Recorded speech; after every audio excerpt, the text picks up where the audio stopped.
Hallelujah. ದೇವರ ಅತಿ ಪರಿಶುದ್ಧವಾದ ನಾಮಕ್ಕೆ ಸ್ತೋತ್ರವಾಗಲಿ. ಪ್ರಿಯರೇ, ಮೂರನೇ ಭಾನುವಾರದಂದು ನಾವಿದ್ದೇವೆ. ದೇವರ ಅಕ್ಟೋಬರ್ ತಿಂಗಳಿನ ಮೂರನೇ ಭಾನುವಾರದಂದು ನಾವಿದ್ದೇವೆ. ದೇವರ ಅತಿ ಪರಿಶುದ್ಧವಾದ ಸ್ಥಳದಲ್ಲಿ ನಾವು ದೇವರನ್ನು ಆರಾಧನೆ ಮಾಡುವುದಕ್ಕಾಗಿ ಸೇರಿ ಬಂದಿದ್ದೇವೆ. ಪ್ರಾರ್ಥನಾ ಮಂದಿರದ ಮುಖಾಂತರವಾಗಿ ನಿಮ್ಮೆಲ್ಲರನ್ನ ಆರಾಧನೆಗಾಗಿ, ಸ್ತುತಿಗಾಗಿ, ದೇವರ ವಾಕ್ಯವನ್ನು ಕೇಳುವುದಕ್ಕಾಗಿ ಕುಳಿತಿರುವಂತಹ ನಿಮ್ಮೆಲ್ಲರನ್ನ ಈ ಸಬ್ಬತ್ ದಿನದಂದು ದೇವರ ಅತಿ ಪರಿಶುದ್ಧವಾದ ನಾಮದಲ್ಲಿ ಪ್ರಾರ್ಥನಾ ಮಂದಿರದ ಮುಖಾಂತರವಾಗಿ ನಿಮ್ಮನ್ನು ನಾವು ಸ್ವಾಗತ ಮಾಡುವುದಾಗಿದೆ. ದೇವರು ನಿಮ್ಮೆಲ್ಲರನ್ನ ಆಶೀರ್ವಾದ ಮಾಡಿ ಕಾಪಾಡಿ ನಡೆಸಿದ್ದಾನೆ. ಅದಕ್ಕಾಗಿ ದೇವರಿಗೆ ಕೃತಜ್ಞತೆಯನ್ನು ಸಲ್ಲಿಸೋಣ. ಇವತ್ತಿನ ದಿವಸ ಮಕ್ಕಳೊಟ್ಟಿಗೆ, ನಿಮ್ಮ ತಂದೆ ತಾಯಿಗಳೊಟ್ಟಿಗೆ, ಸ್ನೇಹಿತರೊಟ್ಟಿಗೆ ಕುಳಿತುಕೊಂಡು ಈ ಒಂದು ಆರಾಧನೆಯಲ್ಲಿ ಪಾಲು ತೆಗೆದುಕೊಳ್ಳುವುದರ ನಿಮ್ಮೆಲ್ಲರಿಗೂ ದೇವರು ಒಳ್ಳೆಯದನ್ನು ಮಾಡಲಿ. ಯಾಕೆಂದ್ರೆ ನಮ್ಮ ತಂದೆಯು ಒಳ್ಳೆಯ ತಂದೆಯಾಗಿದ್ದಾರೆ. ಬನ್ನಿರಿ, ಕ್ಷಣವೂ ನಮ್ಮ ಕಣ್ಣುಗಳನ್ನು ಮುಚ್ಚಿಕೊಂಡು ದೇವರ ಸನ್ನಿಧಾನದಲ್ಲಿ ನಮ್ಮನ್ನು ನಾವು ತಗ್ಗಿಸಿಕೊಳ್ಳೋಣ, ಪ್ರಾರ್ಥನೆಯನ್ನು ಮಾಡಿಕೊಳ್ಳೋಣ. ಪರಿಶುದ್ಧನೇ, ಪರಿಶುದ್ಧನೇ, ಪರಿಶುದ್ಧನೇ, ದೂತಗಣಗಳ ಒಡೆಯನಾದ ನಮ್ಮ ದೇವರೇ, ಅಪ್ಪ ತಂದೆಯೇ, ಈ ಹೊರಗಳನ್ನು ಸೃಷ್ಟಿ ಮಾಡಿದಂಥ ಸೃಷ್ಟಿಯ ಕರ್ತನೆ, ಯೆಹೋವನೇ, ಯೆಹೋವ ರಾಫಾ, ಯೆಹೋವ ಈರೆ, ಯೆಹೋವ ಶಾಲೋಮ್, ಯೆಹೋವ ಮಕದೀಸ್, ಯೆಹೋವ ನಿಸ್ಸಿ, ನಿನಗೆ ಸ್ತೋತ್ರ. ನಮ್ಮ ಜೀವಿತದಲ್ಲಿ ಬೇಕಾದಂಥ ಎಲ್ಲಾ ಆಶೀರ್ವಾದಗಳಿಂದ ಅವರನ್ನು ತುಂಬಿಸಿ ನಡೆಸುವಂತ ದೇವರು, ಕಷ್ಟ ಕಾರ್ಪಣ್ಯಗಳಿಂದ ಅವರನ್ನು ಬಿಡಿಸುವಂತ ದೇವರು, ರೋಗಗಳಿಂದ ಅವರನ್ನು ಬಿಡಿಸುವಂತ ದೇವರು, ಸಮಾಧಾನವಿಲ್ಲದಿರುವಾಗ ಸಮಾಧಾನವನ್ನು ಕೊಡುವಂತ ದೇವರು ನೀನಾಗಿರುವುದಕ್ಕಾಗಿ ನಿನಗೆ ಸ್ತೋತ್ರ. ಇವತ್ತಿನ ದಿವಸದಲ್ಲಿ ಕರ್ತನೆ, ಈ ಸಬ್ಬತ್ ದಿನದಲ್ಲಿ ಮುಂಜಾವಿನ ಆರಾಧನೆಗೆ ಎದ್ದು ಕುಳಿತಿರುವಂತ ಎಲ್ಲ ನಿನ್ನ ಮಕ್ಕಳ ಮೇಲೆ ನಿನ್ನ ಪ್ರಸನ್ನತೆ, ನಿನ್ನ ಕೃಪೆಯನ್ನು ಸುರಿಸಲ್ಪಡಲಿ. ನೀನು ನಮ್ಮೊಟ್ಟಿಗೆ ನಮ್ಮನ್ನು ನಡೆಸು ಕರ್ತನೆ. ತಂದೆಯಾದ ದೇವರೇ, ಎಲ್ಲರನ್ನ ನಿನ್ನ ಹಸ್ತಕ್ಕೆ ನಾವು ಒಪ್ಪಿಸಿಕೊಳ್ಳುತ್ತೇನೆ. ಸ್ತುತಿ ಆರಾಧನೆಯಾಗಿ ನಿಂತಿರುವಂಥ ನಮ್ಮೆಲ್ಲರನ್ನು ಕೂಡ ವಾಕ್ಯವನ್ನು ಬೋಧಿಸುತ್ತಿರುವಂಥ ಐನವನ್ನು ಕೂಡ ನೀನು ಆಶೀರ್ವಾದ ಮಾಡಿ, ಮತ್ತು ಕೀಬೋರ್ಡ್ ಬಾರಿಸ್ತಾ ಇರುವಂಥ ಪ್ರಿಯರ ಸಹೋದರರನ್ನು ಕೂಡ ನೀನು ಆಶೀರ್ವಾದ ಮಾಡಿ ಬಲಪಡಿಸಿ ನಡೆಸಬೇಕೆಂಬುದಾಗಿ ಯೇಸುವೇ ನಿನ್ನ ಪರಿಶುದ್ಧವಾದ ನಾಮದಲ್ಲಿ ಅತಿ ವಿನಯದಿಂದಲೂ ತಾಳ್ಮೆಯಿಂದಲೂ ಬೇಡಿ ಹೊಂದಿಕೊಂಡಿದ್ದೇವೆ ನಮ್ಮ ತಂದೆಯಾದ ದೇವರೇ, ಆಮೆನ್.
ಘನತೆ ಯೇಸುವೆ. ನಿನಗೆ ವಂದನೆಗಳು ಸ್ವಾಮಿ. ನಮ್ಮ ಜೀವಿತದಲ್ಲಿ ಬೇಕಾದ ಎಲ್ಲ ಆಶೀರ್ವಾದಗಳನ್ನು ನೀಡಿದಂಥ ದೇವರು, ಇಸ್ರಾಯೇಲನ್ನು ಕಾಪಾಡಿದಂಥ ದೇವರು ನೀನು. ಅಬ್ರಾಹ್ಮನೊಟ್ಟಿಗಿದ್ದಂಥ ದೇವರು, ಈಸಾಕನೊಟ್ಟಿಗಿದ್ದಂಥ ದೇವರು, ನಮ್ಮೊಟ್ಟಿಗಿದ್ದು ನಮ್ಮನ್ನು ನಡೆಸುವ ದೇವರು.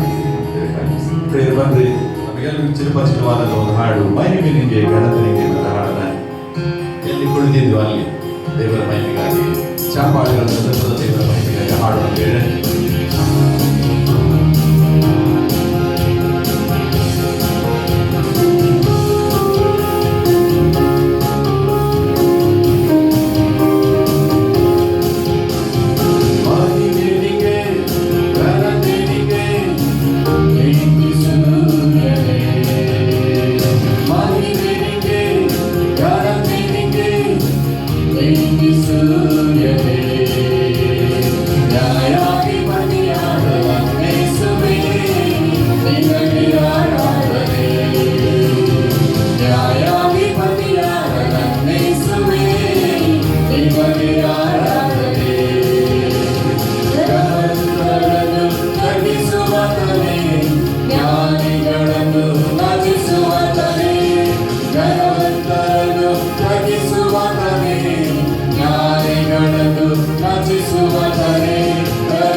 ಅನೇಕರಿಗೆ ತಂದೆಯನ್ನಾಗಿ ಮಾಡಿದಂಥ ದೇವರು ನಮ್ಮ ದೇವರಾಗಿದ್ದಾನೆ.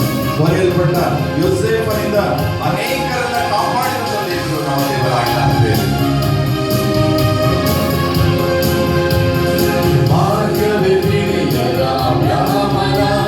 ಅನೇಕರಿಗೆ ತಂದೆಯಾಗಿ ಮಾಡಿ ಕೊರೆಯಲ್ಪಟ್ಟ ಯೋಸೇಫನಿಂದ ಅನೇಕರನ್ನು ನೀನು ಕಾಪಾಡಿದೆ.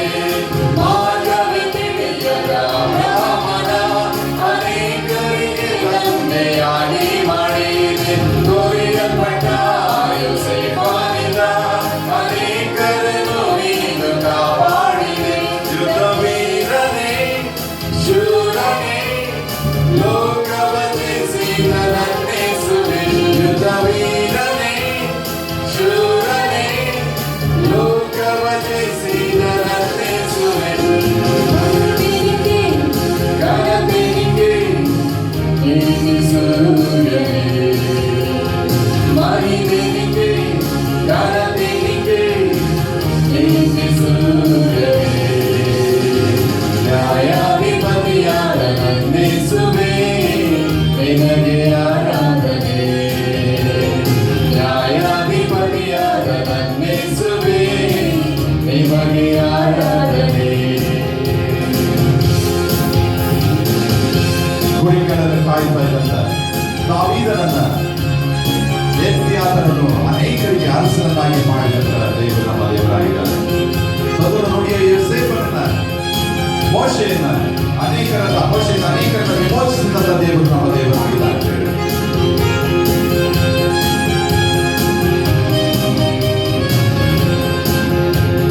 ಗುರಿಗಾನಿಯಾದ ದಾವೀದನ ಅನೇಕರಿಗೆ ರಾಜನಾಗಿ ಮಾಡಿದೆ. ದೊರೆಯ ಗುರಿಯ ಮೋಶೆಯಿಂದ ಅನೇಕರನ್ನು ವಿಮೋಚಿಸಿದೆ. ಗುರಿಗಾನಿಯಾದ ದಾವೀದನ ಅನೇಕರಿಗೆ ರಾಜನಾಗಿ ಮಾಡಿದೆ. ಮೊದಲು ಗುರಿಯ ಮೋಶೆಯಿಂದ ಅನೇಕರನ್ನು ವಿಮೋಚಿಸಿದೆ. ದರಿದ್ರರನ್ನು ಎಬ್ಬಿಸುವ ಕರೆ ನೀನೇ ರಾಜನು. ದರಿದ್ರರನ್ನು ಎಬ್ಬಿಸುವ ಕರೆ ನೀನೇ ರಾಜನು. ಯುದ್ಧವೀರನೇ ಶೂರನೇ ಲೋಕವ ಜಯಿಸಿದ ನನ್ನೇಸುವೆ. ಯುದ್ಧವೀರನೇ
ಯುದ್ಧ ವೀರನಾಗಿದ್ದಾನೆ, ಯುದ್ಧ ಶೂರನಾಗಿದ್ದಾನೆ.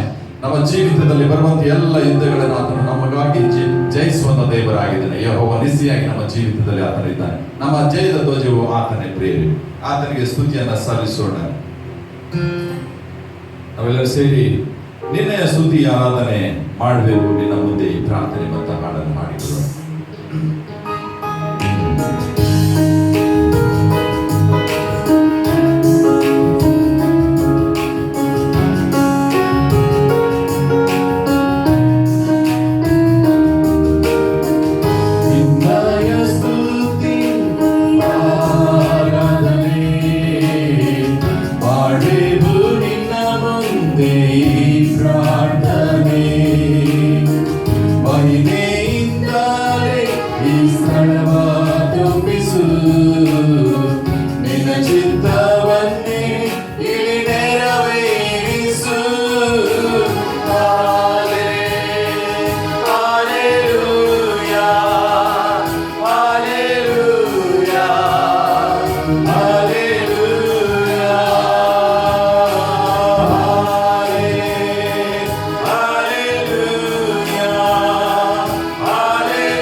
ನಾವೆಲ್ಲರೂ ಮಕ್ಕಳೊಟ್ಟಿಗೆ ಒಂದು ದಿವಸ ಕುಳಿತಿದ್ದೇವೆ.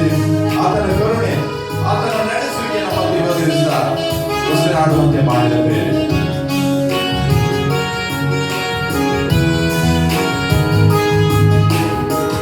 ಕರುಣೆಯಿಂದಲೇ ಹೊಸ ದಿನವ ಕಾಣುವೆ, ಗೌರಾಣಿಯಾಗಿ ನೀ ನನ್ನ ಕಾಯುವೆ.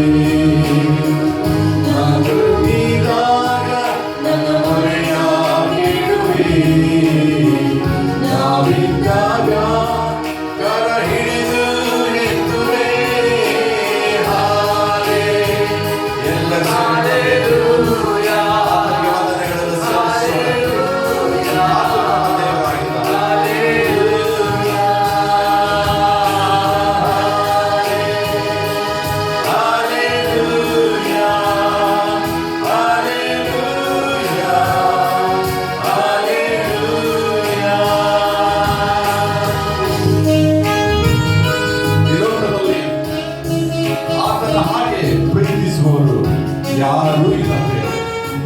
ಆತನ ಹಾಗೆ ನಮ್ಮನ್ನ ಕಾಪಾಡುವುದಾಗಲಿ, ನಮ್ಮನ್ನ ಸಂರಕ್ಷಿಸುವುದಾಗಲಿ ಯಾರು ಸಾಧ್ಯವಿಲ್ಲ ಪ್ರೇರೆ. ಆತನೊಬ್ಬನೇ ನಮ್ಮ ದೇವರು.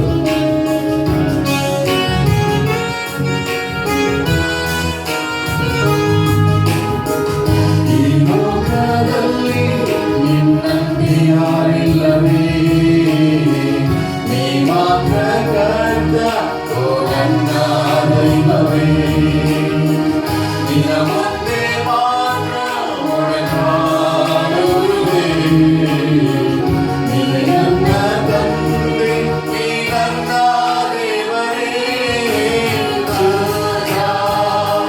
ಪರಿಶುದ್ಧ ಅತಿಶುದ್ಧ ಯೇಸು, ಶುದ್ಧ ಪರಿಶುದ್ಧ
ದೇವರು ನಮಗೆ ಕೊಟ್ಟಿರುವಂತ ಈ ಸುಸಂದರ್ಭಕ್ಕಾಗಿ ದೇವರಿಗೆ ಸ್ತೋತ್ರ ಹೇಳುತ್ತಾ ಇನ್ನೂ ದೇವರಿಗೆ ಸ್ತುತಿ ಸ್ತೋತ್ರಗಳನ್ನು ಹಾಡೋಣ. ದೇವರು ನಮ್ಮ ಜೀವಿತವನ್ನು ಅದ್ಭುತಕರವಾಗಿ ನಡೆಸಿಕೊಂಡು ಬಂದಿದ್ದಾನೆ. ನನ್ನ ಜೀವಿತದ ಅನೇಕ ಸಂದರ್ಭಗಳಲ್ಲಿ ನಾವು ಕಂಡಿರುವಂಥ ನಮ್ಮೆಲ್ಲರ ಅನುಭವಗಳನ್ನು ನಾವು ದೇವರ ಮುಂದೆ ತಂದುಕೊಂಡು ದೇವರಿಗೆ ಸ್ತೋತ್ರ ಹೇಳೋಣ. ದೇವರಿಗೆ ಸ್ತೋತ್ರ ಹೇಳಲಿಕ್ಕೆ ಹಲವಾರು ಕಾರಣಗಳಿವೆ. ಇವತ್ತು ದೇವರಿಗೆ ತಿರುಗಿನದ ಆವರ್ತಿ ಸ್ತೋತ್ರ ಹೇಳೋಣ, ವಂದಿಸೋಣ. ಅಕ್ಟೋಬರ್ 17, 2021 ಇಸ್ವಿಯ ಈ ಒಂದು ಆರಾಧನೆಯಲ್ಲಿ ದೇವರು ಮಾಡುವಂಥ ಉಪಕಾರ ಎಲ್ಲ ನೆನೆಸಿಕೊಂಡು ದೇವರಿಗೆ ಸ್ತೋತ್ರ ಹೇಳೋಣ. ಕೆಲವು ಹಿಂದಿ ಗೀತೆಗಳನ್ನು ಹಾಡಿಕೊಳ್ಳುತ್ತಾ ದೇವರನ್ನು ಮಹಿಮೆ ಪಡಿಸೋಣ.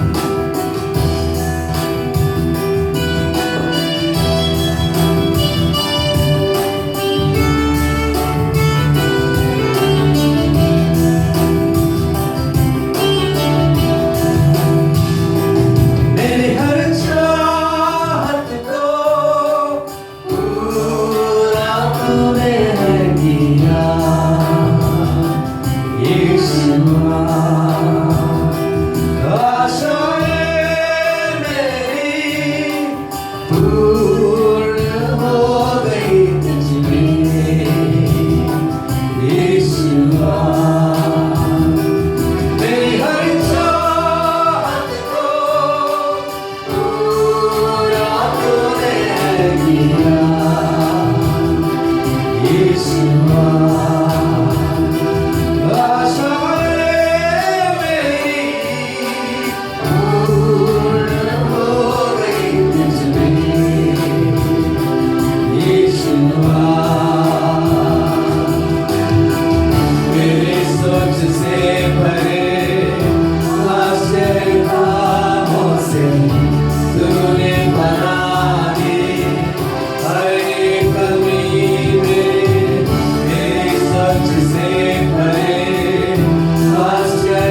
ಹಾಡೆ ಅನೇಕ ಸ್ತೋತ್ರಗಳೆಲ್ಲ ದೇವರಿಗೆ ಸ್ತೋತ್ರ ಹಾಡೆ.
ಇವತ್ತು ದೇವರ ವಾಕ್ಯಕ್ಕೋಸ್ಕರವಾಗಿ ನಮ್ಮನ್ನು ನಾವು ಸಿದ್ಧಪಡಿಸಿಕೊಳ್ಳುವ ಹಾಗೆ ಪ್ರಾರ್ಥನಾ ಸಮಯವಾಗಿದ್ದೇನೆ ಹಾಡಿಕೊಳ್ಳೋಣ.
ಜೀವಮಾನವೆಲ್ಲ ನಮ್ಮನ್ನು ಕಾಯುತ್ತಾ ಬಂದಿದೆ. ನಮಗೆ ಬರ್ತಕ್ಕಂಥ ಎಲ್ಲ ವಿಪತ್ತು ಅಪಾಯಗಳಿಂದ ತಪ್ಪಿಸಿದೆ. ನಮಗೆ ಜಯವನ್ನು ಕೊಡುವಂತ ದೇವರೇ ಸ್ತೋತ್ರವಾಗಲಿ. ನಮ್ಮ ಜೀವನದ ಅನೇಕ ಸೋಲುಗಳು ಬಂದಾಗ ನಮ್ಮೊಂದಿಗಿದ್ದು ನಡೆಸಿ ಧೈರ್ಯ ತುಂಬಿಸಿ ಬಲಪಡಿಸುವ ದೇವರೇ ಸ್ತೋತ್ರವಾಗಲಿ. ಇವತ್ತು ಕೂಡ ನಿನ್ನ ವಾಕ್ಯದ ಕಡೆಗೆ ಗಮನ ಹರಿಸುವಾಗ ಎಲ್ಲವೂ ನಿನ್ನದೇ, ಎಲ್ಲವೂ ನಿನಗಾಗಿ, ಎಲ್ಲವೂ ನಿನ್ನ ವಿಚಾರವೇ ಎಂಬಂತ ಈ ವಿಚಾರವನ್ನು ಇವತ್ತು ಧ್ಯಾನ ಮಾಡಲಿಕ್ಕಿರುವಾಗ ಸ್ವಾಮಿ ನಮ್ಮೊಂದಿಗೆ ಮಾತನಾಡಿ. It's all about you, nothing about us. ನಮ್ಮ ವಿಚಾರ ಅಲ್ಲ, ನಿನ್ನದೇ ಎಂಬಂತ ವಾಕ್ಯ ಧ್ಯಾನ ಮಾಡಲಿಕ್ಕಿರುವಾಗ ಸ್ವಾಮಿ ನೀನು ನಮ್ಮೊಂದಿಗೆ ಮಾತನಾಡು. ಅಲ್ಪರಾದಂತ ಈ ನಿನ್ನ ಸೇವಕರು ನಿನ್ನ ಶಿಲುಬೆ ಅಡಿ ದಾವಣಿ ಮುಚ್ಚಿಟ್ಟು ನೀನೇ ಮಾತನಾಡು. ಕರ್ತನೆ, ನನ್ನ ಶರಣನ ನನ್ನ ಮೋಚನ, ನನ್ನ ಮಾತು ನಮ್ಮೆಲ್ಲರ ಹೃದಯ ನಿನಗೆ ಸಮರ್ಪಕವಾಗಿರಲಿ. ಆಮೆನ್. ಕರ್ತನಲ್ಲಿ ಪ್ರೇರೆ, ಈ ಹೊತ್ತು ದೇವರ ವಾಕ್ಯ ಧ್ಯಾನ ಮಾಡಲಿಕ್ಕೆ ತಿರುಗಿನ ದಾವತಿ ಕೂಡಿ ಬಂದಿದ್ದೇನೆ. ಇದು ದೇವರ ಕೃಪೆ, ದೇವರ ಆಶೀರ್ವಾದವೇ. ಈ ಹೊತ್ತಿನ ಶೀರ್ಷಿಕೆ ಆಲ್ ಅಬೌಟ್ ಯು. ಎಲ್ಲ ನಿನ್ನ ಬಗ್ಗೆ ಅಥವಾ ಎಲ್ಲ ನಿನ್ನವೇ ಅಥವಾ ಎಲ್ಲ ನಿನಗಾಗಿಯೇ, ಎಲ್ಲವೂ ನಿನ್ನಿಂದಲೇ ಎಂಬುದಾಗಿ.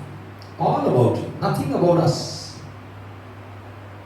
ನಾವು ಜೀವನದಲ್ಲಿ ಅನೇಕ ಸಂದರ್ಭಗಳಲ್ಲಿ ನಾವು ಆಲೋಚನೆ ಮಾಡ್ತೇವೆ, ನಾವು ಯಾರು, ಯಾತಕ್ಕೋಸ್ಕರವಾಗಿ ಇದ್ದೇವೆ, ನಮ್ಮ ಜೀವಿತದ ಉದ್ದೇಶವೇನು, ನಮ್ಮ ಜೀವಿತದ ಗುರಿ ಏನು ಎಂಬುದಾಗಿ ಅನೇಕ ಸಂದರ್ಭಗಳಲ್ಲಿ, ಅದು ಯಾವಾಗ ನಾವು ಕಠಿಣವಾದಂಥ ಸಂದರ್ಭಗಳು ನಮಗೆ ಬಂದಾಗ ಅಥವಾ ನಮ್ಮ ಜೀವನದಲ್ಲಿ ನಮ್ಮ ಅಸ್ತಿತ್ವವೇ ಕಳಕೊಳ್ಳುವಂಥ ಪರಿಸ್ಥಿತಿಗಳು ಬಂದಾಗ, ನಮ್ಮನ್ನು ಬಹಳಷ್ಟು ಜನ ನಮ್ಮನ್ನು ಹೀಯಾಳಿಸಿದಾಗ ಅಥವಾ ನಮ್ಮನ್ನು ಬಹಳ ಕಷ್ಟಕ್ಕೆ ಒಳಗಾದಾಗ ನಮಗೆ ದೇವರು ತನ್ನ ಹಸ್ತ ಕೊಟ್ಟು ಎತ್ತುವಂತ, ನಾವು ಎಲ್ಲ ಸೋತು ಹೋದಾಗ ದೇವರು ನಮಗೆ ಆ ಸೋಲಗಳ ಮಧ್ಯೆ ಜಯ ಕೊಡುವಾಗ ನಮಗಾಗುವಂತ ಅನುಭವ ಇದೆಯಲ್ಲ, ಆ ಅನುಭವ ಏನಂತಂದ್ರೆ, ಸ್ವಾಮಿ ನಾನು ಏನು ಇಲ್ಲದವನು, ಆದ್ರೆ ನಿನ್ನ ಹಸ್ತ ನನ್ನ ನಡೆಸಿದೆ, ಅದಕ್ಕೆ ನನ್ನ ಜೀವಿತವೆಲ್ಲ ನನ್ನದೇನು ಅಲ್ಲ, ನಿನ್ನದೇ ಸ್ವಾಮಿ ಎಲ್ಲವೂ ಎಂಬುದಾಗಿ ಈ ಅನುಭವಕ್ಕೆ ನಾವು ಬರ್ತೇವೆ. ಕರ್ತನಲ್ಲಿ ಪ್ರಿಯರೇ, ನಮ್ಮದೇನೂ ಇಲ್ಲ, ಎಲ್ಲವೂ ಆತನದೇ. ಅದಕ್ಕಾಗಿ ಇವತ್ತು ದೇವರ ವಾಕ್ಯದ ಕುರಿತಾಗಿ, ದೇವರ ವಾಕ್ಯದಿಂದಲೇ, ಆ ಫಲದಿಂದಲೇ ಇವತ್ತು ನಾವು ಧ್ಯಾನ ಮಾಡಿಕೊಳ್ಳೋಣ. ಪೌಲನು ಕೊಲಸ್ಸೆಯವರಿಗೆ ಬರೆದಂತ ಪತ್ರಿಕೆ 1ನೇ ಅಧ್ಯಾಯದ 16ನೇ ವಚನವನ್ನು ಓದಿ ಕೇಳೋಣ. ಭೂಪರಲೋಕಗಳಲ್ಲಿರುವ ದೃಶ್ಯಾದೃಶ್ಯವಾದವುಗಳೆಲ್ಲವೂ, ಸಿಂಹಾಸನಗಳಾಗಲಿ, ಪ್ರಭುತ್ವಗಳಾಗಲಿ, ದೊರೆತನಗಳಾಗಲಿ, ಅಧಿಕಾರಗಳಾಗಲಿ ಆತನಲ್ಲಿ ಸೃಷ್ಟಿಸಲ್ಪಟ್ಟವು. ಸರ್ವವು ಆತನ ಮುಖಾಂತರವಾಗಿಯೂ ಆತನಿಗೋಸ್ಕರವಾಗಿಯೂ ಸೃಷ್ಟಿಸಲ್ಪಟ್ಟಿತು. Very good. ಸರ್ವವು ಆತನ ಮುಖಾಂತರವೂ ಆತನಿಗೋಸ್ಕರವಾಗಿಯೂ ಸೃಷ್ಟಿಸಲ್ಪಟ್ಟಿದೆ. ಕರ್ತನಲ್ಲಿ ಪ್ರಿಯರೇ, ಇದು ಬಹಳ ಗಮನವಿಟ್ಟು ನಾವು ಕೇಳಬೇಕಾದಂಥದ್ದು. ಎಲ್ಲ ಸೃಷ್ಟಿಯು ದೇವರಿಂದಲೇ ಆದಂಥದ್ದು. ಎಲ್ಲ ದೃಶ್ಯ ಅದೃಶ್ಯ ವಸ್ತುಗಳು, and everything which is being created by God for God. ಮತ್ತೆ ಎಲ್ಲ ಅಧಿಕಾರ, ಬಹಳ ಚೆನ್ನಾಗಿ ಹೇಳ್ತಾನೆ, ಎಲ್ಲ ಏನಂತದೆ, ಎಲ್ಲ ಸ್ಥಾನವು, ಅಧಿಕಾರವು, ಮತ್ತೆ ದೊರೆತನಗಳು, ಸಿಂಹಾಸನಗಳು. No matter how high you go, no matter whatever low state you are in, ಎಲ್ಲವುಗಳು ಕೂಡ ದೇವರಿಂದಲೇ, ದೇವರಿಗೋಸ್ಕರವಾಗಿಯೇ ಸೃಷ್ಟಿಸಲ್ಪಟ್ಟಿದೆ. ಬಹಳ ಗಮನದಲ್ಲಿ ನಾವು ಇಟ್ಟುಕೊಳ್ಳಬೇಕು. ನಾವು ಎಂತವರಾದರೂ ಕೂಡ, no matter what we become, ನಾವು ಏನಾಗ್ತೇವೆ, ಮೊದಲು ನಾವು ಏನು ಇಲ್ಲದವರಾಗಿರ್ತೇವೆ. ನಾವು ದಾವೀದನ ಜೀವಿತದಲ್ಲಿ ನೋಡುವ ಹಾಗೆ, ಆ ದಾವೀದನು ಒಬ್ಬ ಕುರುಬನಾಗಿದ್ದಾನೆ, ಆದ್ರೆ ಕುರುಬನನ್ನು ಅರಸನಾಗಿ ಮಾಡ್ತಾನೆ. ಅರಸನನ್ನು ಮಾಡುವುದಲ್ಲ, ಮಹೋನ್ನತ ಅಂದ್ರೆ ಬಹಳಷ್ಟು ಶ್ರೇಷ್ಠವಾದಂತ ಮಹೋನ್ನತನಾದಂತ ಪರಿಸ್ಥಿತಿಗೆ ದೇವರು ನಡೆಸ್ತಾನೆ. ಅಷ್ಟು ಮಾತ್ರವಲ್ಲ, ಅವನಿಗೆ ಆಶೀರ್ವಾದ ಏನು ಕೊಡ್ತಾನೆ, ನಿನ್ನ ತಲಾಂತರಗಳನ್ನು ನಿನಗೋಸ್ಕರವಾಗಿ ಆಶೀರ್ವದಿಸುವನೆಂಬುದಾಗಿ ದೇವರು ಹೇಳ್ತಾನೆ. ಅಂದರೆ ಆ ದಾವೀದನು ಕುರುಬನಾಗಿರುವಾಗ ಕೂಡ ದೇವರೇ ನೀನು ಸರ್ವಸ್ವ ಎಂಬುದಾಗಿ ಯಾವಾಗಲೂ ದೇವರಿಗೆ ಸ್ತೋತ್ರ ಆಡ್ತಾ ಇದ್ದಂತ ವ್ಯಕ್ತಿ, ಮಹೋನ್ನತವಾದಂತ ಸ್ಥಿತಿಯಲ್ಲಿ, ಅಂದ್ರೆ ಉನ್ನತವಾದಂತ ಸ್ಥಿತಿಯಲ್ಲಿದ್ದು ದೇವರ ಆ ಪದವಿ ಕೊಟ್ಟಾಗಲೂ ಕೂಡ ದೇವರೇ ನೀನೇ ಸರ್ವಸ್ವ, ನಿನ್ನ ಹೊರತು ನನಗೆ ಏನಿಲ್ಲ ಎಂಬುದಾಗಿ ಹೇಳಿದಂತ ಆ ವ್ಯಕ್ತಿ. ಅದಕ್ಕೆ ದೇವರು ಬಹಳವಾಗಿ ದಾವೀದನನ್ನು ಪ್ರೀತಿ ಮಾಡಿದ, man after his own heart. ದೇವರ ಆ ವಿಶೇಷವಾದಂತ ಪ್ರೀತಿ ದಾವೀದನ ಮೇಲೆ ಇತ್ತು. ಹಾಗಾದ್ರೆ ಯಾರನ್ನ ದೇವರು ಪ್ರೀತಿ ಮಾಡ್ತಾ ಇದ್ದಾನೆ? ಸೌಲನನ್ನು ಪ್ರೀತಿ ಮಾಡಲಿಲ್ವಾ? ಸೌಲನನ್ನು ಅರಸನ ಮಾಡಿ ದೇವರೇ. ಮತ್ತೆ ಸೌಲನನ್ನು ದೇವರು ಪ್ರೀತಿ ಮಾಡಲಿಲ್ವಾ? ಪ್ರೀತಿ ತಪ್ಪು ಮಾಡಿದ ಸೌಲ. ಏನ್ ತಪ್ಪು ಮಾಡ್ತಾನೆ? ಅವಿಧೇಯನಾದ. He was disobedient to God. ಏನ್ ಡಿಸೋಬಿಡಿಯನ್ಸ್ ಅಲ್ಲಿ ಸೌಲನೋದು ಅಂದ್ರೆ, ಸೌಲನು ಒಂದು ಸ್ಥಳಕ್ಕೆ ಹೋದಾಗ ಸಮುವೇಲ ಹೇಳ್ತಾನೆ, you should not get anything from there, ಅಲ್ಲಿಂದ ಏನೂ ತೆಗೆದುಕೊಂಡು ಬರಬಾರ್ದು. ಆದ್ರೆ ಸೌಲನ್ ತಗೊಂಡು ಬಂದಿದ್ದಾನೆ. ಆಗ ಸಮುವೇಲನು ಬರ್ತಾನೆ, ಹೇಳ್ತಾನೆ, ನೀನು ತೆಗೆದುಕೊಂಡು, ಇಲ್ಲ ನಾನೇನ್ ತರಲಿಲ್ಲ ಮೊದಲು ಹೇಳ್ತಾನೆ. ಆದ್ರೆ ಸಮುವೇಲನು ಹೇಳ್ತಾನೆ, I can hear the bleating of the goats and sheep, ಅವ ಶಬ್ದಗಳನ್ನು ನಾನು ಕೇಳ್ತಾ ಇದ್ದೇನೆ. ಆಗ ಹೇಳ್ತಾನೆ, ನಾನು ಯಜ್ಞಕ್ಕೋಸ್ಕರವಾಗಿ ತಂದಿದ್ದೇನೆ. ಸಮುವೇಲನು ಹೇಳುವಂತ ಮಾತು ಕರ್ತನಲ್ಲಿ ಪ್ರಿಯರೇ, ನಿನ್ನ ಯಜ್ಞ ನನಗೆ ಬೇಕಾಗಿಲ್ಲ. ದೇವರ ಮಾತು, ನಿನ್ನ ಯಜ್ಞ ನನಗೆ ಬೇಕಾಗಿಲ್ಲ, ನಿನ್ನ ವಿಧೇಯತೆ ನನಗೆ ಬೇಕಾಗಿತ್ತು. I wanted you to be obedient to me, but you were disobedient to me, and hence I will remove you from the kingdom. ಕರ್ತನಲ್ಲಿ ಪ್ರಿಯರೇ, ಇದು ಸತ್ಯವಾದಂತ ಮಾತು. ಯಾವಾಗ ಒಬ್ಬ ವ್ಯಕ್ತಿ ತನಗೋಸ್ಕರವಾಗಿ ತಾನು ಮಾಡಲಿಕ್ಕೆ, ತನಗೋಸ್ಕರವಾಗಿ ತಾನು ಎಲ್ಲವನ್ನು ಎಲ್ಲವನ್ನು ಮಾಡಲಿಕ್ಕೆ, ತನಗೋಸ್ಕರವಾಗಿ ಆಡುವುದು, ತನಗೋಸ್ಕರವಾಗಿ ನಿಲ್ಲುವುದು, ತನಗೋಸ್ಕರವಾಗಿ ಗಳಿಸಿಕೊಳ್ಳುವಂಥದ್ದು ಮಾಡ್ತಾನೋ, ದೇವರು ಆ ಸ್ಥಾನ ಕೊಡ್ಬೋದು. ಆಗ ಆ ಸ್ಥಾನವನ್ನು ಕೂಡ ಕಿತ್ಕೊಳ್ತಾನೆ. ಕರ್ತನಲ್ಲಿ ಪ್ರಿಯರೇ, ನೆನಪಿನಲ್ಲಿರ್ಬೇಕು, ನಾವು ಎಂತವರಾದ್ರೂ ಆಗಿರ್ಬೋದು, ಆದ್ರೆ ನಮ್ಮ ಸ್ಥಿತಿ ಏನಂತಂದ್ರೆ, ದೇವರು will lift you up, but he can also take you away from that position when you start doing everything for yourself and for your glory. ಇಲ್ಲಿ ದೇವರ ವಾಕ್ಯ ಏನ್ ಹೇಳ್ತದೆ, ಎಲ್ಲವೂ ಆತನಿಂದ ತಿರುಗಿ ಹೋದ್ರೆ ಅದೇ ಏನಂತದೆ, ಅದು ಎಲ್ಲವೂ ಆತನಿಂದಲೇ ಉಂಟು ಮಾಡಿದ್ದು.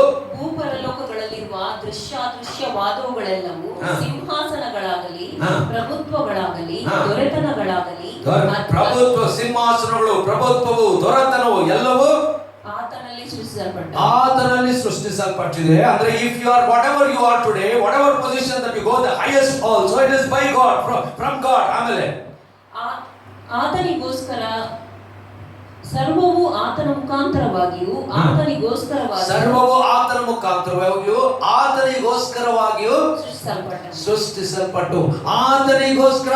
when you start believing that you are in that position because of yourself and you have got it and you start getting your glory for yourself, ಯಾವಾಗ ಒಂದು ಸ್ಥಾನಕ್ಕೆ ನಾವು ಹೋದಾಗ ಅದು ನಮಗೋಸ್ಕರವಾಗಿ ಎಂಬುದಾಗಿ ನಾವು ನೆನೆಸಿಕೊಳ್ಳುತ್ತೇವೋ, ಆಗ ದೇವರು ನಮ್ಮನ್ನು ತೆಗೆದು ಹಾಕಬಹುದು.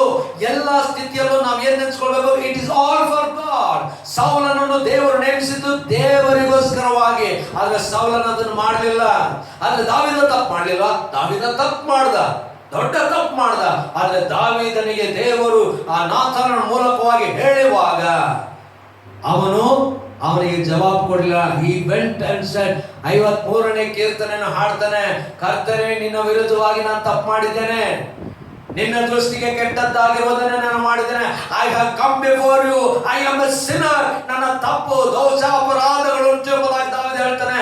ದಾವೀದನನ್ನು ದೇವರು ಮೇಲೆತ್ತಿ ಹಿಡಿತಾನೆ. ಕರ್ತನಲ್ಲಿ ಪ್ರಿಯರೇ, he knew that he came there because of God. ದೇವರಿಂದಲೇ. ದೇವರ ಆ ಮಾತಾಡುವಾಗ ದಾವೀದನು ಹಾಡ್ತಾನೆ, ಸ್ವಾಮಿ ನಾನು ಎಷ್ಟರ ಮಾತ್ರದವನು, ನನ್ನನ್ನು ಎತ್ತಿ ಈ ಸ್ಥಳದಲ್ಲಿ ನಿಲ್ಲಿಸಿದೆ. ನಾನು ಎಷ್ಟರ ಮಾತ್ರದವನು, ನನ್ನ ಜನಾಂಗವನ್ನು ಆಶೀರ್ವದಿಸಿ ಎಂಬುದಾಗಿ ವಾಗ್ದಾನ ಮಾಡಿದೆ. ಇಂಥ ದೇವರೇ ನಿನಗೆ ಸ್ತೋತ್ರ ಎಂಬುದಾಗಿ ದಾವೀದನು ಹಾಡ್ತಾನೆ. ಕರ್ತನಲ್ಲಿ ಪ್ರಿಯರೇ, ಅವನಿಗೆ ಗೊತ್ತಿತ್ತು ಈ ಸ್ಥಳವು ನನಗೆ ದೇವರು ಕೊಟ್ಟಿದ್ದಾನೆ. ದಾವೀದ ಆ ಒಂದು ಅರಮನೆ ಕಟ್ಟಿದ ನಂತರ ದೇವರ ಆಲಯ ಕಟ್ಟಬೇಕೆಂಬುದಾಗಿ ದೇವರು ಇಲ್ಲ ಅಂತ ಹೇಳಿದಾಗ ಅವನು ಹೇಳ್ತಾನೆ, ದೇವಾಲಯಕ್ಕೋಸ್ಕರ ಎಲ್ಲವನ್ನು ಅವನು ಸಿದ್ಧ ಮಾಡಿ ಹೇಳ್ತಾನೆ, ಇವೆಲ್ಲ ನಾನು ತಂದಿದ್ದೇನೆ ಸ್ವಾಮಿ, ಆದ್ರೆ ನನ್ನದೇ ಏನು ಇಲ್ಲ, ನೀನು ಕೊಟ್ಟದ್ದರಲ್ಲಿ ನಾನು ತಂದಿದ್ದೇನೆ. ಈ ಸ್ಥಿತಿಯು, ನನಗಿರುವಂತ ಈ ಆಸ್ಥಾನವು, ನನಗಿರುವಂತ ಈ ಎಲ್ಲ ವೈಭವವು ಅದು ನಿನ್ನಿಂದಲೇ.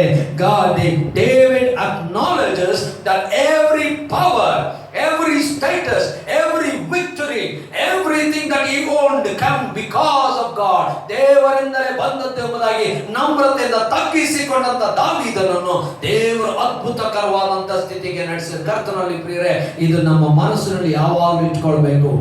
No matter which state we are in, we have nothing, still God is in control and he is leading us.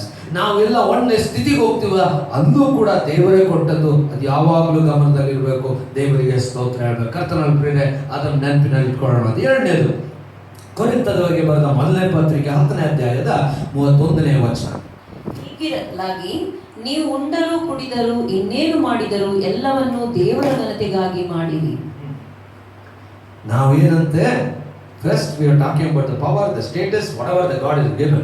ಎರಡನೇದೇನಂತೆ, ಸಾಧಾರಣವಾಗಿ ಎಲ್ಲ ನಾವು ಉಂಡರು ತಿಂದರು ಅಂದ್ರೆ ನಮಗೆ ಸಾಧಾರಣವಾಗಿರ್ತಕ್ಕಂಥ ಎಲ್ಲಾ ಕಾರ್ಯಗಳು ಏನಂತೆ, ನೀವೇನು ಮಾಡಿದರೂ ಎಲ್ಲವನ್ನು ದೇವರ ಘನತೆಗಾಗಿ ಪ್ರತಿಯೊಂದು ಚಿಕ್ಕ ಚಿಕ್ಕ ಕಾರ್ಯಗಳನ್ನ ನಾವು ಮಾಡುವಂಥದ್ದು ಕೂಡ ಏನ್ ಮಾಡ್ಬೇಕಂತೆ, ದೇವರ ಘನಕ್ಕಾಗಿ. ಇಟ್ಸ್ ನಾಟ್ ಅಬೌಟ್ ಅಸ್, ನಾನು ತಿನ್ಬೇಕು, ಮೆರಿಬೇಕು, ನಾನು ಮತ್ತೊಬ್ಬರ ಮುಂದೆ ಇಷ್ಟೆಲ್ಲ ನನಗಿದೆ ಅಂತ ನಾನು ಮೆರಿಬೇಕು. No, anything that you do, everything that you do ಏನಕ್ಕೆ ಮಾಡ್ಬೇಕಂತೆ, ದೇವರ ಮಹಿಮೆಗೋಸ್ಕರವಾಗಿ. ಅದು ನನ್ನ ಬಗ್ಗೆ ಅಲ್ಲ.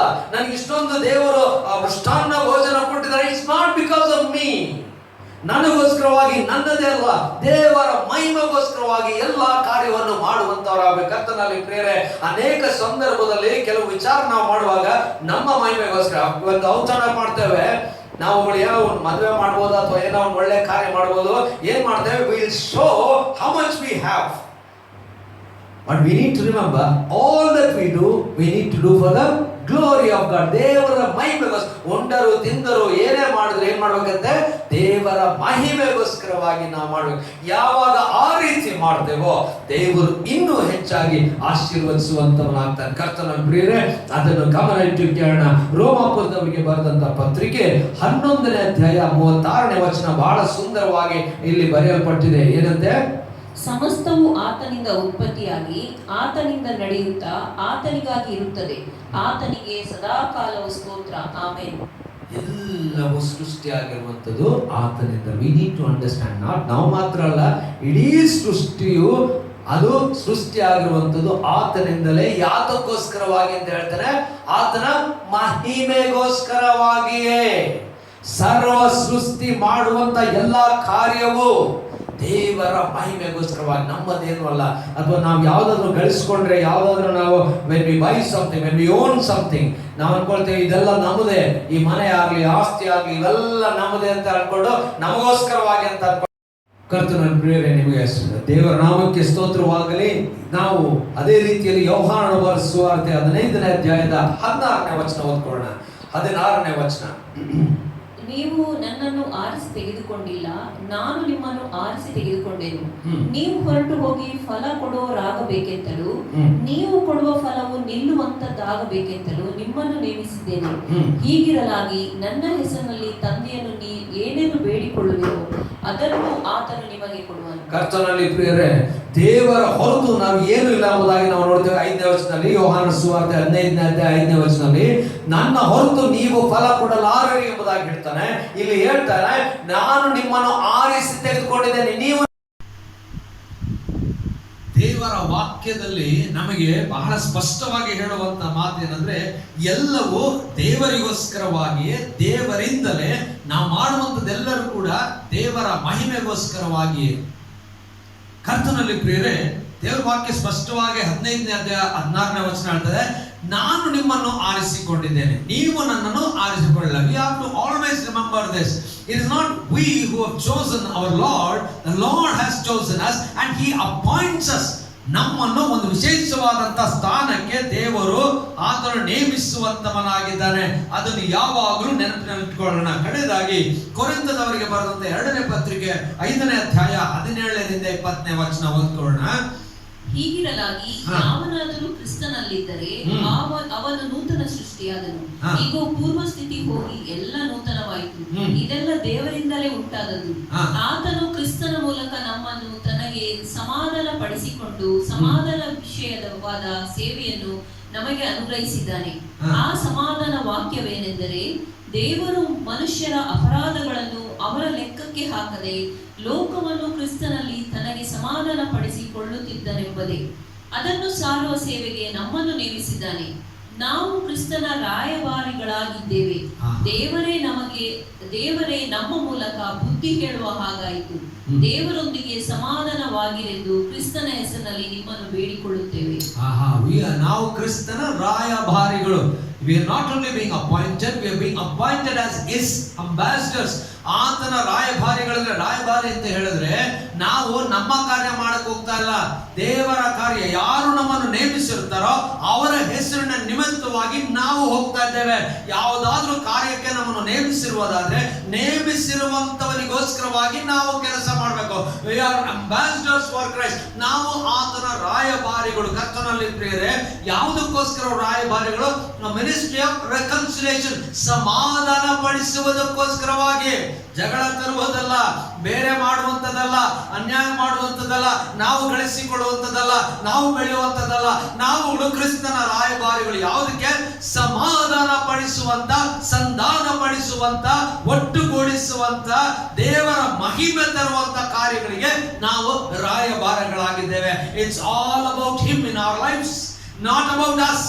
ನಾವು when we are being ambassadors, ನಾವು ಬೇರೆ ದೇಶಕ್ಕೆ ambassadors ಅಂತ ಹೇಳಿದ್ರೆ ಬೇರೆ ದೇಶಕ್ಕೆ ನಮ್ಮ ದೇಶದಿಂದ ನೇಮಿಸಲ್ಪಟ್ಟಂತ IFS ಆಫೀಸರ್ಸ್ ಅಂತ ಆಗಿರ್ತಾರೆ.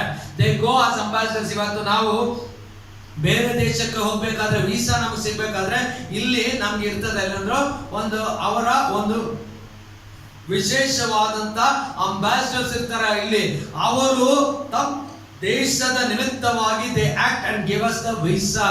ಆವತ್ತು ನಾವು ನೋಡ್ತೇವೆ ಕರ್ತನಲ್ಲಿ ಪ್ರಿಯರೇ, ನಾವುಗಳು ಹಾಗೆ ಒಂದು ನಮ್ಮ ದೇಶದ ಪ್ರತಿನಿಧಿಗಳಾಗಿ ಬೇರೊಂದು ದೇಶಕ್ಕೆ ರಾಯಭಾರಿಯಾಗಿ ಹೋಗಿ ಈ ದೇಶಕ್ಕೋಸ್ಕರವಾಗಿ ಕಾರ್ಯ ಮಾಡ್ತೇವೆ. ದೇವರ ರಾಯಭಾರಿಗಳು ನಾವಂತೆ, ಕ್ರಿಸ್ತನ ರಾಯಭಾರಿಗಳು ನಾವು, ಆತನ ಕಾರ್ಯ ಮಾಡುವಂತಾಗಬೇಕು. ಕರ್ತನಲ್ಲಿ ಬೇರೆ ಇದನ್ನು ನಾವು ನೆನೆಸ್ಕೊಳ್ಳೋಣ. So all that we have in our lives, all that we do is for the Lord. ದೇವರಿಗೋಸ್ಕರವಾಗಿ, ದೇವರ ಮಹಿಮೆಗೋಸ್ಕರವಾಗಿ ನಮ್ಮನ್ನು ನಾವು ಸಮರ್ಪಿಸಿಕೊಳ್ಳೋಣ. ದೇವರಿಗೋಸ್ಕರವಾಗಿ ಪ್ರತಿಯೊಂದು ಕ್ಷಣಗಳಿಗೆ ಜೀವಿಸೋಣ. ದೇವರ ಮಹಿಮೆಗೋಸ್ಕರವಾಗಿ ನಮ್ಮ ಜೀವನ ಇರಲಿ. ದೇವರ ಕಾರ್ಯ ನಮ್ಮ ಜೀವನದಲ್ಲಿ ಮುಂದೆ ನಡೆಯಲಿ. ದೇವರು ತಾನೇ ನಮ್ಮನ್ನು ಆಶೀರ್ವದಿಸಲಿ. ದೇವರ ವಾಕ್ಯಕ್ಕೆ ಸ್ತೋತ್ರ ಹೇಳೋಣ. ನಮ್ಮನ್ನು ನಾವು ಸಮರ್ಪಿಸಿಕೊಳ್ಳೋಣ. ದೇವರು ತಾನೇ ನಮ್ಮನ್ನು ಆಶೀರ್ವದಿಸಿ ನಡೆಸಲಿ. ಕರ್ತನಲ್ಲಿ ಪ್ರಿಯರೇ, ಈ ವಾಕ್ಯ ನಮ್ಮನ್ನು ಬಲಪಡಿಸಲಿ. All about you Jesus. ನಿನ್ನದೇ ಸ್ವಾಮಿ, ಎಲ್ಲವೂ ನಿನ್ನದೇ, ಎಲ್ಲವೂ ನಿನ್ನ.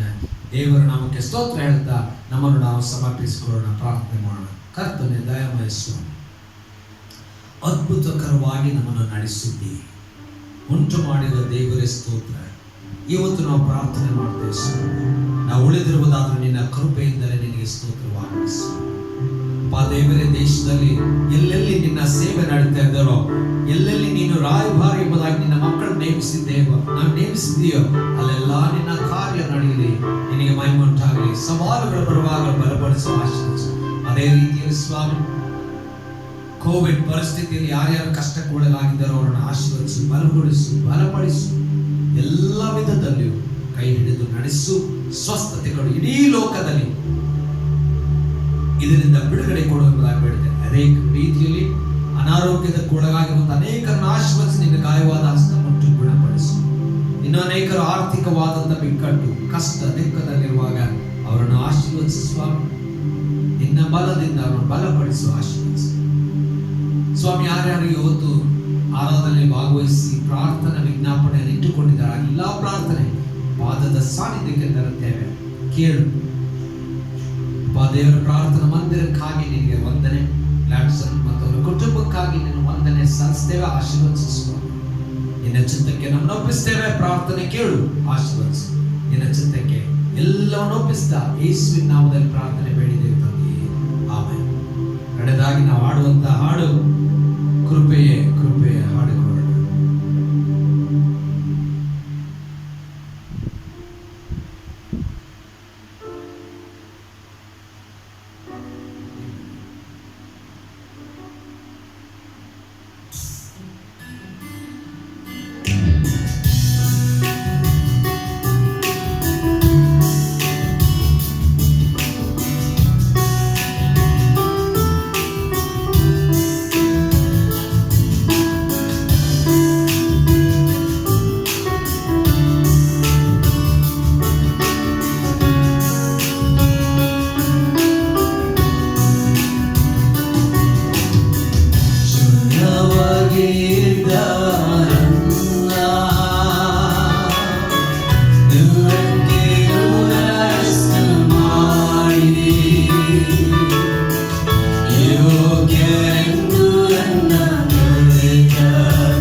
ಸ್ಥಿತಿಯಲ್ಲಿದ್ದೇವೆ, ಕೈ ಹಿಡಿದು ನಡೆಸು ಸ್ವಾಮಿ.